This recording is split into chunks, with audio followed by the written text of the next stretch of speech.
Welcome to part 2 of our episode with Marcelo Bratke. If you haven't heard part 1 yet, make sure to go back and give that a listen. Now for the rest of the intro. I know nothing when it comes to writing music, but I'm kind of curious. When you have any piece of classical music, you started to mention it, and it never hit me until you started talking about Mozart with the way that you were describing the accent. Would somebody in Canada, or somebody in Newfoundland, even in Canada, or somebody in the States, southern states, or over in Italy, would they interpret the music differently, and would they have their own cultural spin on music? Exactly. That's a very interesting point. And I was talking about that in a program I was filming yesterday about Mozart. You need to get the accent of local, but you can bring music to your own accent, which makes the music completely different. But it can still be the real thing. Take Glenn Gould, for example. He was very far away in Canada, one of my favorite pianists. And his Bach is absolutely free of those theoretical elements that would be brought in Leipzig, for example, in Germany. But still translates the mathematical mind of Bach and this philosophical way that Bach put together Occidental music in shape. So I think it's very interesting, but absolutely right. If we play Beethoven for an Eskimo, he would not probably have the same emotions that someone in Germany would have.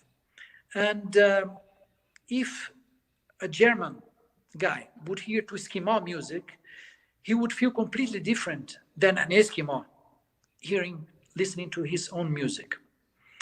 So I think those accents, local accents, are still very present in music today.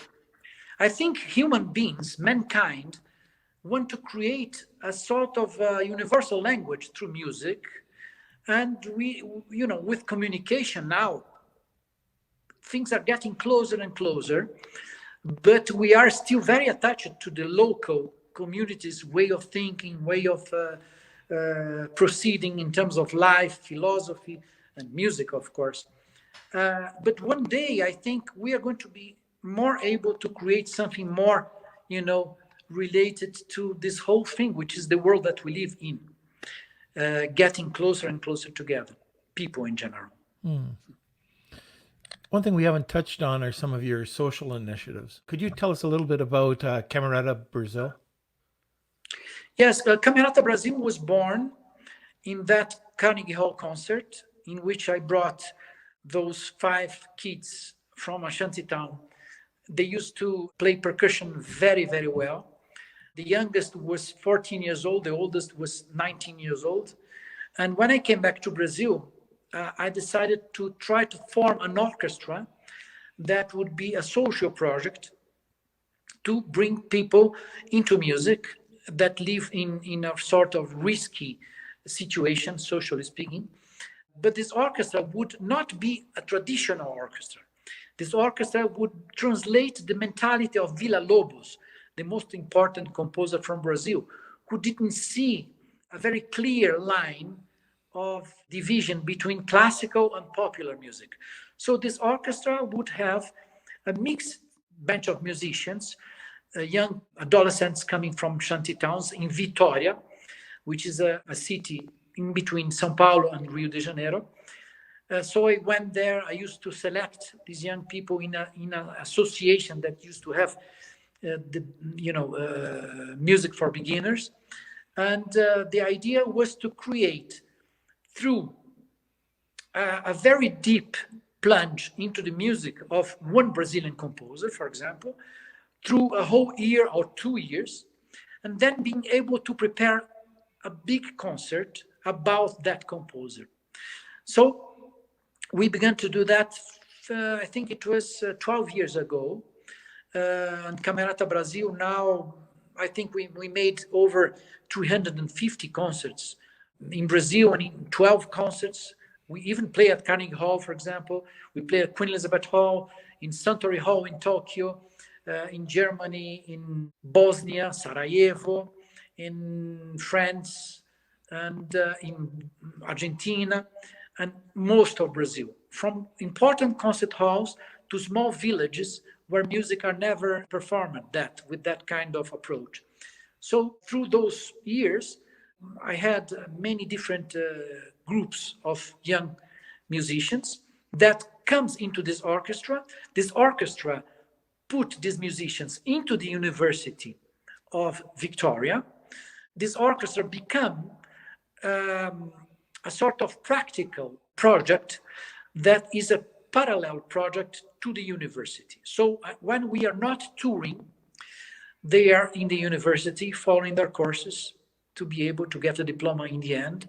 And the projects we do are tours in which we develop a whole concert in which people are never going to feel the difference between me, the pianist and the conductor, and the musicians that are there, because they prepare that repertoire up to perfection, the highest level that they can do.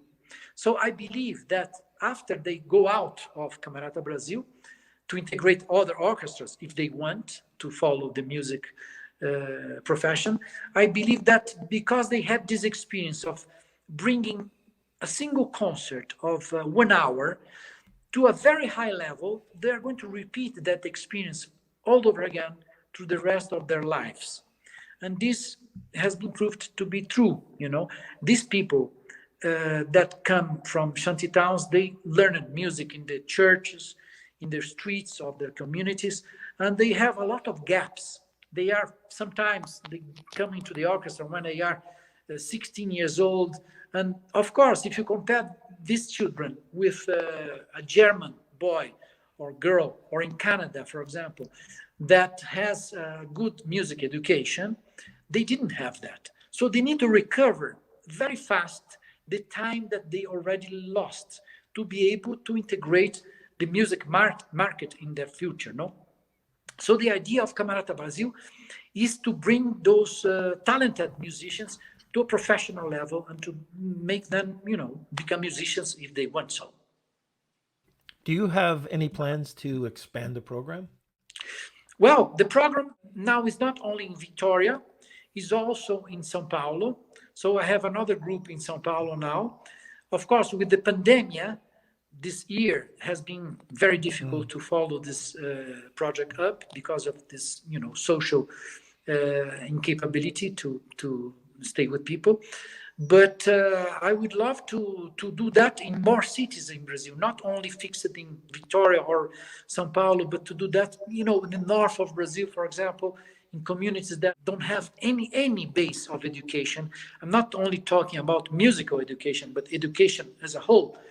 For example, when we tour with these musicians, it's a small group, sometimes 13 people, 10 people, and I conduct them from the piano. But we stay in a hotel with all of them, with me, and it becomes like a family. So I teach them not only to perform, to go on stage, but also how to behave, how to even to sit and have dinner in a hotel, because they don't know that. So it become more of a social musical project to become an educational project as well that goes beyond music. Have these musicians returned to their communities, and have you seen any change maybe in their lives or in the people around them? Yes, of course. Many of my students from the groups that left Camarada Brasil, they now are integrating the symphonic orchestra in Victoria. I remember a percussionist that was very talented. Now he's in Brasilia at the Brazilian National Symphony Orchestra. I had 2 cellists that decided to become firemen. They didn't want to follow the music, but the music are still in their hearts, I think. And their families follow their concerts and development. And for the families, it's a very educational thing for the families as well, because they get involved in the life of the musicians.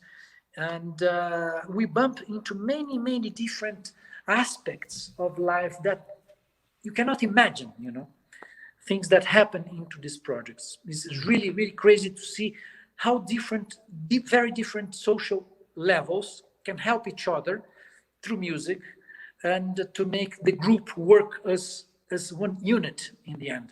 This is the very interesting thing. And of course, many of these, for example, I have another percussionist who's called Weasley, who lives with his mother and his brother. And his other brother was killed by the drug dealing of the shanty town. And it was a very dramatic passage in his life. Now he moved to another part of the community. He built a house for his mother and his other brother, a house in bricks, not wood.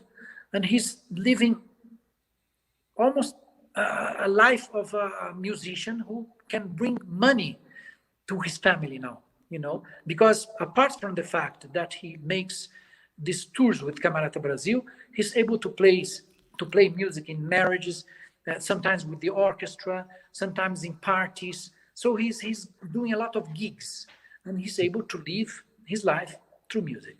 Marcelo, are you familiar with Danilo Perez? He was my mentor at Berkeley. He's from Panama, and he plays with Wayne Shorter in his band now. But interesting reading about Camarada Brasil. He has a very similar initiative in Panama City, where I think at one point they were actually giving away free music lessons to children of gang members in the downtown of Panama City, and have since then have built out a pretty large school with a program that integrates into, I think, this other education center. So the kids, once they start the music program, can branch out and start taking like more math classes and general education. And it's incredible what he's done down there. It's incredible how in the last, let's say, 15, 20 years, many of these musical groups became social programs that are helping so many people through music.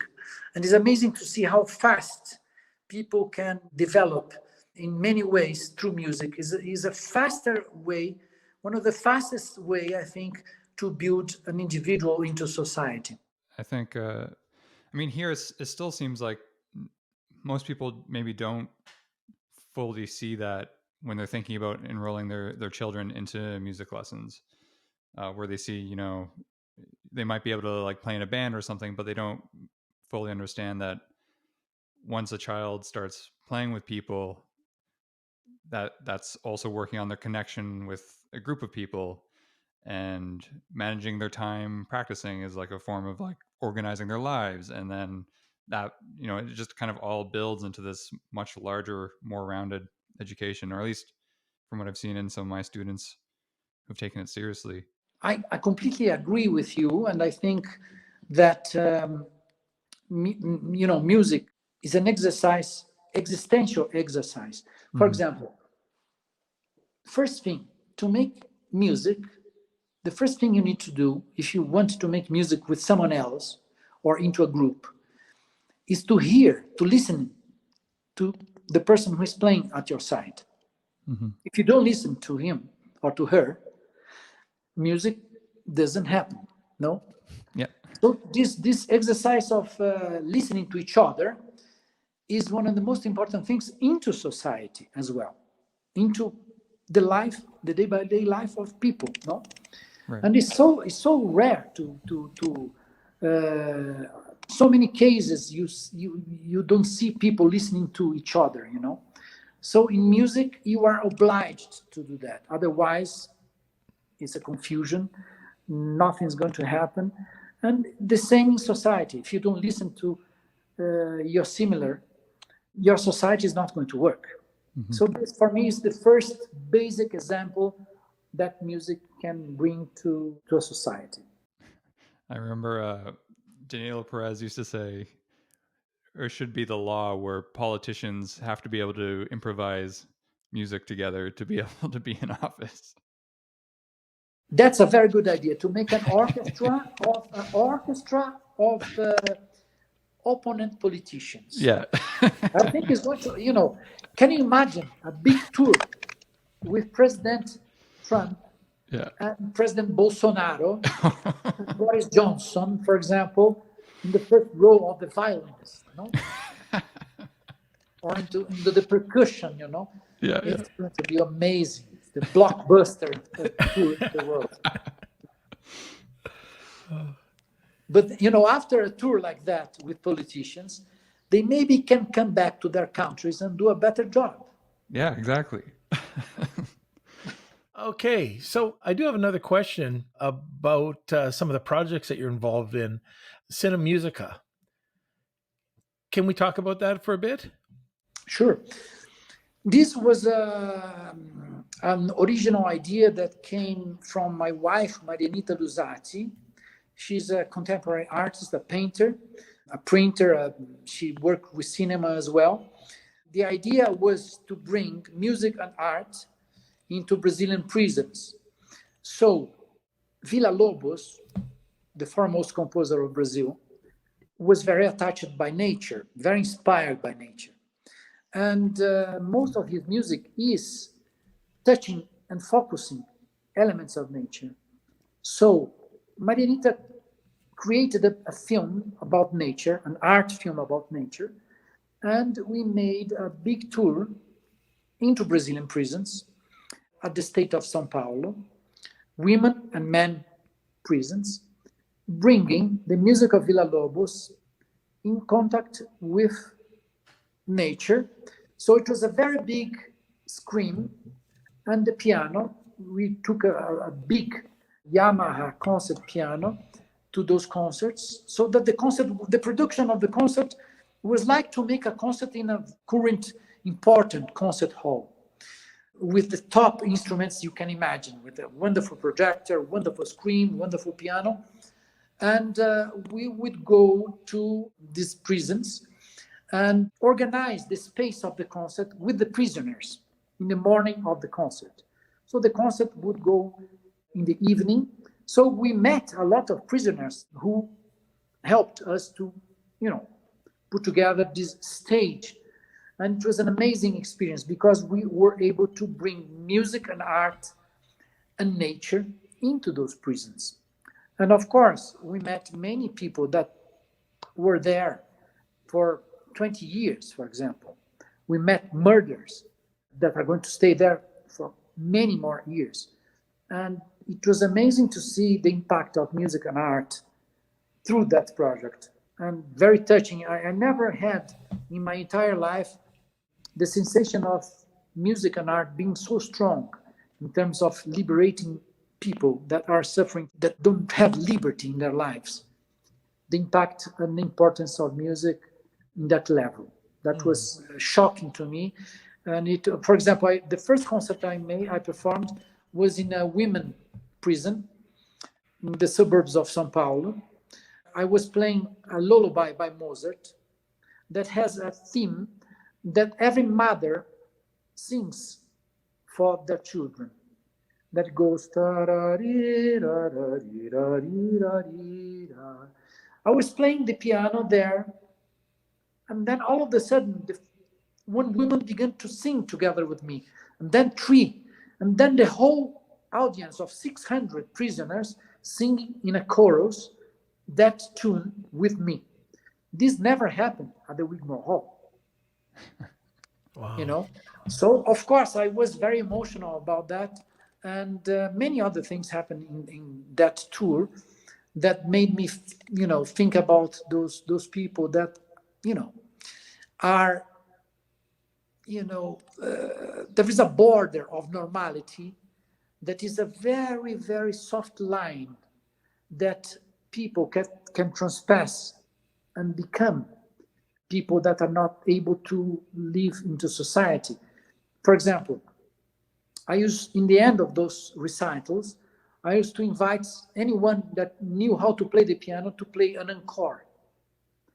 And I was in a prison at Taubaté, and I said, I'm not going to give an encore. Please, is there anyone in the audience that know how to play the piano and can come and to play the encore, to perform an encore? for all of us. And a guy said, oh, yes, I used to practice the piano. And then he said, do you play Chopin? And I said, yes, I play Chopin. So can you play some Chopin? And I promise I'm going to play Tchaikovsky after you perform Chopin. So I played Chopin. Then I went out of the piano. He came on the stage and he played Tchaikovsky, a small piece from the Seasons of Tchaikovsky. And he was so well educated. He had a wonderful cultural background. And then we spoke and we talked a lot. And I thought to myself, amazing, what did this guy did deserve to be here? He seems to be so, balanced and normal and educated and a nice guy and things. And then when I left the prison, I was talking to the director of this prison. I asked, what about that guy that played the encore in this concert? What was the reason for him to be into this prison? And he said, oh, you didn't recognize him. I said, no, he's Christian Cravinhos. This Christian Cravinhos was involved in a crime in which he and his brother killed the mother and the father of the girlfriend of his brother with a baseball. How do you say that? This baseball bat? Yes, with baseball while they were sleeping. Because the sister planned this whole crime to kill her parents. And it was a dramatic event that happened in Brazil many, many years ago. And I was shocked to see, how if I would see him on the street, I would never imagine that he was able to do something just horrible like that, There was a similar program that the Global Jazz Department at Berkeley was running. And so around Christmas time, we went in and played a few sets of, it was a mix of jazz and Christmas songs. I remember distinctly at one point, we had almost everyone in the audience dancing. And this was at Shattuck Prison, which is a high security, like the audience was made up of dangerous criminals or dangerous prisoners. But at one point, I think they were just so enthusiastic to have the music there that they were all dancing together, and even like the prison guards were smiling. And at one point I looked up at the very back of the room, there was a guy in handcuffs. He had shackles on his feet and two guards on either side of him. I guess he needed the extra attention, and he was dancing harder than anyone else in the room. Yeah, it was pretty special. It's amazing what music can do, huh?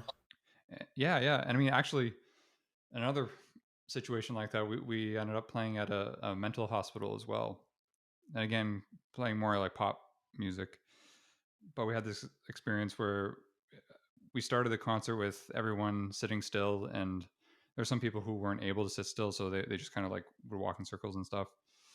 People were moving and even like interacting together, and some of the doctors that were on staff there were telling us after the show that there's no amount of medication, or there's no medication out there that could have made them move like that. Yeah. It just triggers something else in the brain, and allow them, to have an hour of being outside of their diseases, which really, really moved me. That's exactly how I felt with this very special project of the prisons. It's amazing to see that. I always think about those people, even today. And we made a film about that, a small documentary, in which the end of it is the footage of us going out of this prison, and you see the road, the side of the road, and the village passing by and things like that. And I had the impression of, being locked also out of the prison, and somehow, we can even feel locked if we are not prisoners into the sense. Being able to visit those people gave me the impression of some aspects of, freedom in society being also somehow, other ways of imprisoning people. Yeah, it's I Are you still doing the program at all, or was that just a one-time program? This was a one-time program that we did through the Secretary of Culture of the state of Sao Paulo and the Secretary of the Prison and Statement in Sao Paulo. But through the process, it was quite difficult because we were filming. Some prisons wouldn't allow us to make some kind of footage because they didn't want us to film, some aspects of the building of the prison, for example. So this was quite difficult, not through the Secretariat of Culture, but through the Secretariat of the, prison administration. So it was not an easy project to put together. And we did 10 prisons in the state of Sao Paulo. Oh, really? It wasn't just the one time. It was 10. Wow. 10 prisons. It was a whole tour. But it was funny because the second concert I gave was a women prison, and the last one was a women prison as well. And in the second concert, a girl came to me and she said, "Oh, you're going to perform also at the Bauru prison?" I said, "Yes." Why? "Because I will be there. I'm going to be transferred there in 6 months' time. And if you're going to play there in December, I'll be there."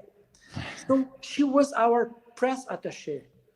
She made, when we arrived that prison, the people were so crazy because she talked about this concert into this new prison that we're going to visit. So it was like a PR for me. Oh, that's great. I guess being as talented as you are, you're a gifted performer. How do you continue to develop your artistry?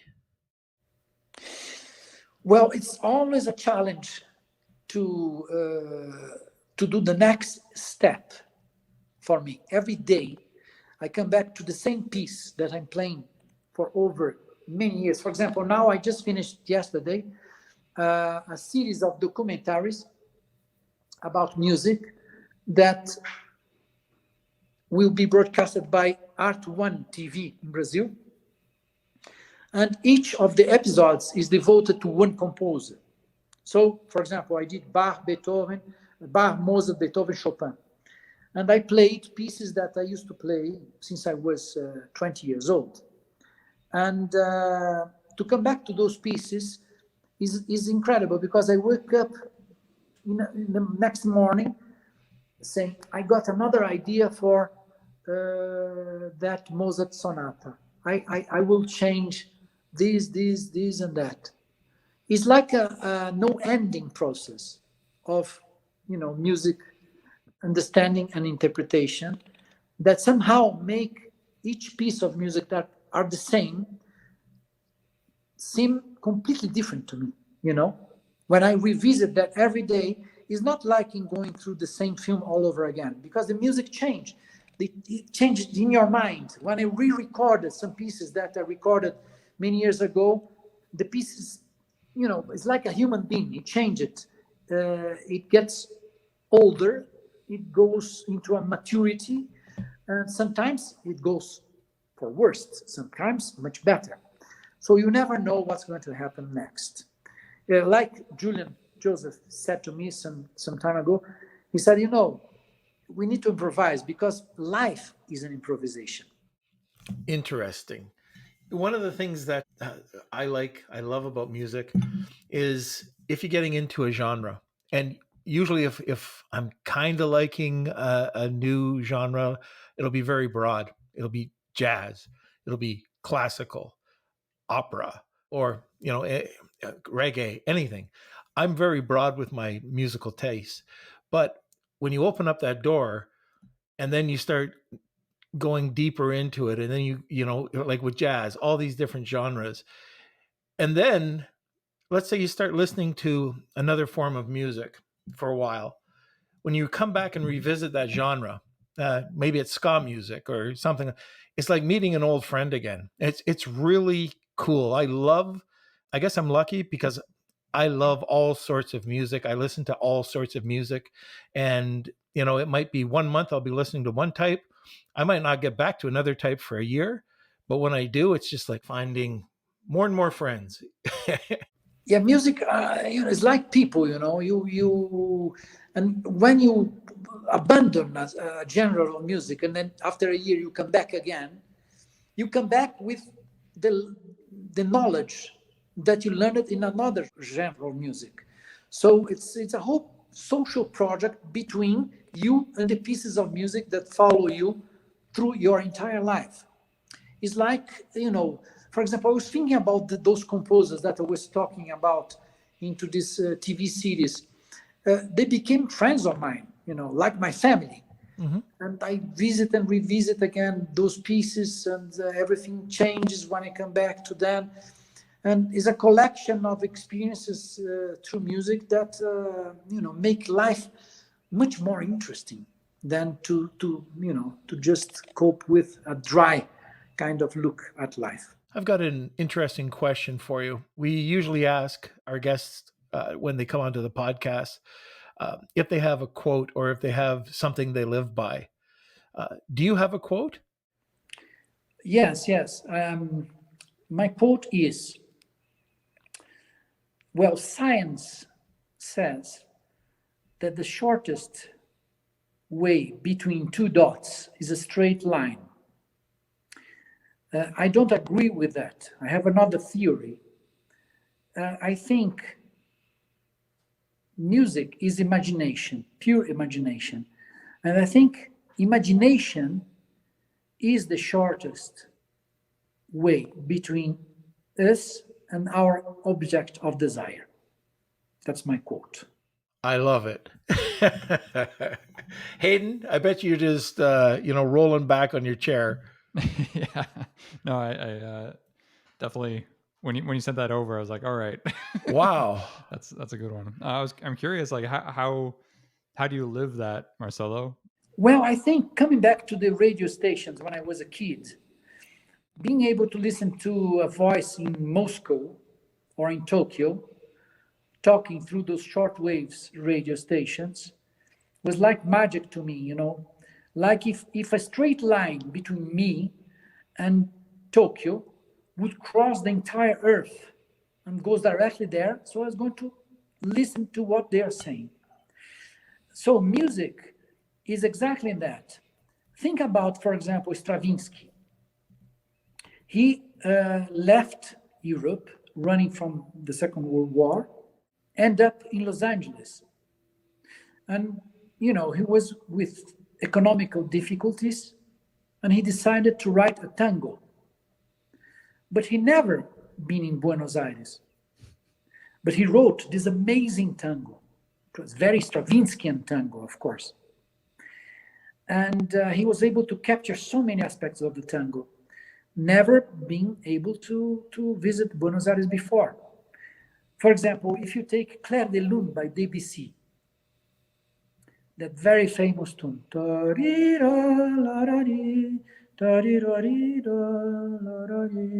no? It has a lot of Japanese elements in that piece. And he was, very much attached by Japanese culture.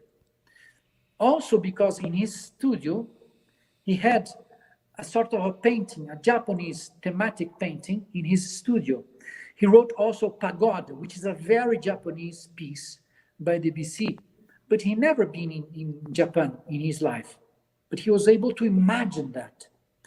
When you listen to Pagode by Debussy, there are some elements of that piece that if you close your eyes, you see those lights in Nagoya or in Hamamatsu, for example, with the geishas walking around and things. It's amazing how that music can transport you to a Japanese atmosphere universe. So that's what I think about music. I think it's the fastest way we can draw these direct lines wherever we want if we transform that thought we have about that place into music. Oh, that one's going to go on my wall.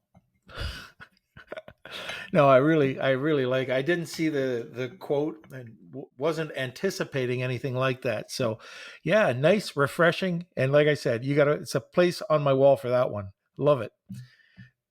So now, I want to target something different, and I don't know if we say hurdle, obstacle, or failure, but what has been the biggest hurdle that you've had to overcome to become successful? Something that was very traditional into a performing life, which is something that I don't like at all, are international piano competitions that became something so common in our lives. When a musician is 18 years old, they go into these international competitions trying to win an international competition. If you win, you receive the prize and begin to play, and it puts you in a platform of visibility to begin an international career, which is the ideal world of a performer in classical music. So I had that in mind, that I was going to be forced to do that to be able to make my way into music in other countries outside of Brazil. But I never liked that, because I don't think music should be put in that place. I think music is not, I was also a jury in international competitions. So I was in the other side as well. And I didn't enjoy that very much, because to put 20 people playing the same piece of music in an entire day of auditioning, the jury gets completely fed up with the music that is repeating itself all the time. And, different people, of course, have different ways of expressing themselves. So I think an ideal piano competition would need to be completely different than what it is. And I say that because I made my first international competition in Italy. It was called Concorso Internazionale di Musica Tradate in the north of Italy. I went there and I won the first prize. And I was so happy, of course, no, because I said, I'm going to be free of it, never going to a competition anymore. I won one, and I don't need anything extra from that. So I got some concerts. The prize, I got a piano. The part of the award was a piano as well, that I was supposed to sell in Italy. It was a nightmare. And but then I decided to go and do other competitions in other countries as well. And that was horrible, because I never won any other competition anymore. I won the first one I did, and then never got a prize in the other competitions I did. I was very nervous trying to compete with myself, and got into that competition zone of psychological insecurity that was not practical to my musical life. So that was something that I learned through those years. I think maybe during 3 years, when I was 25 years old until I was 28 years old, I was doing those international piano competitions. I made something like 5 international piano competitions. I won the first, I lost the other 4. And I was very down, because I was not able to win anymore like an athlete, And I went to London and I met the granddaughter of Gustav Mahler. And she introduced me to the daughter of Gustav Mahler, Anna Mahler, who used to live in Los Angeles and London. And she had a house in London. And I was there, to meet people and to play, to make an audition with orchestras. And those 2 ladies, the daughter of Gustav Mahler and the granddaughter, they liked me, and they enjoyed my music. And they said, Marcelo, Marina, the granddaughter, said, my mother is going to be in Los Angeles for the next 4 months, and you can stay in her house alone with the piano and practice for your concerts. You don't need to rent a house. So they offered me Gustav Mahler's daughter's house, which was very special.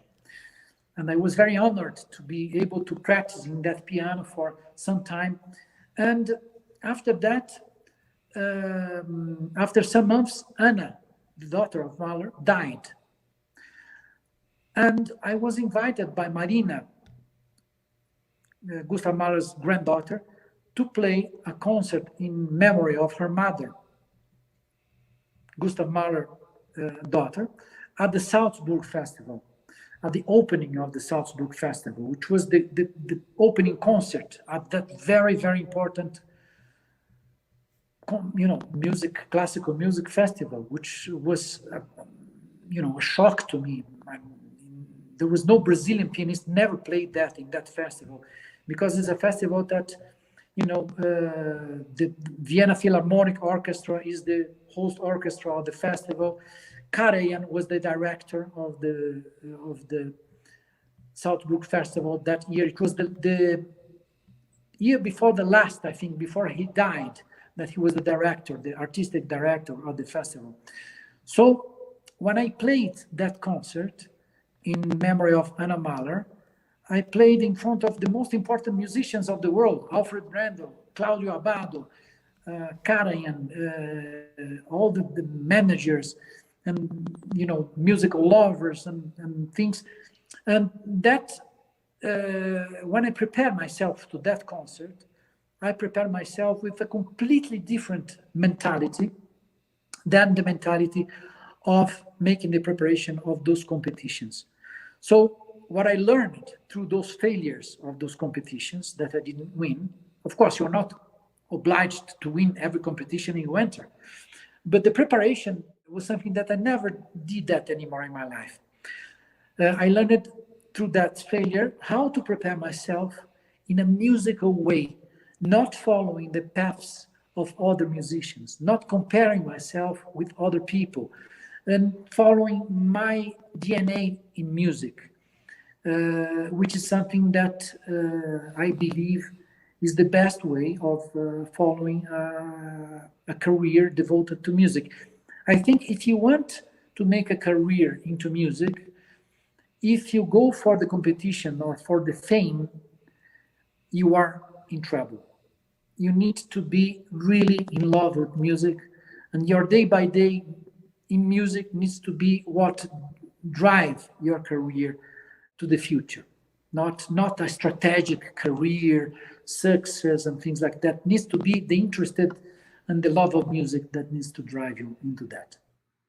They say that about business too, that if you're going into business for the money, if that's the driving force, then a lot of the times that's an issue. The people that go into it with a passion and for the love of what they're doing, the money will come. Yeah, I believe that so too. Yeah. Okay. Well, I think we're winding down here. We're hitting almost 2 hours.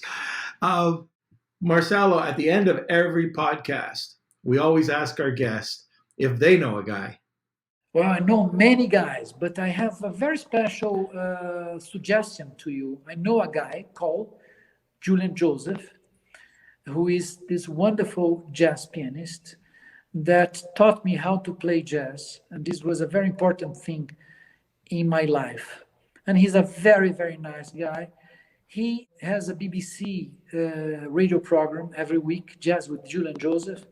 And he is the founder of the Julian Joseph Jazz Academy in London, which is an academy that is amazing, that I visit every Saturday when I am in London to train with the young students a little bit of jazz. So I think Julian Joseph is the right guy for you. I would love that. I can't wait to interview him and get his take on the fight.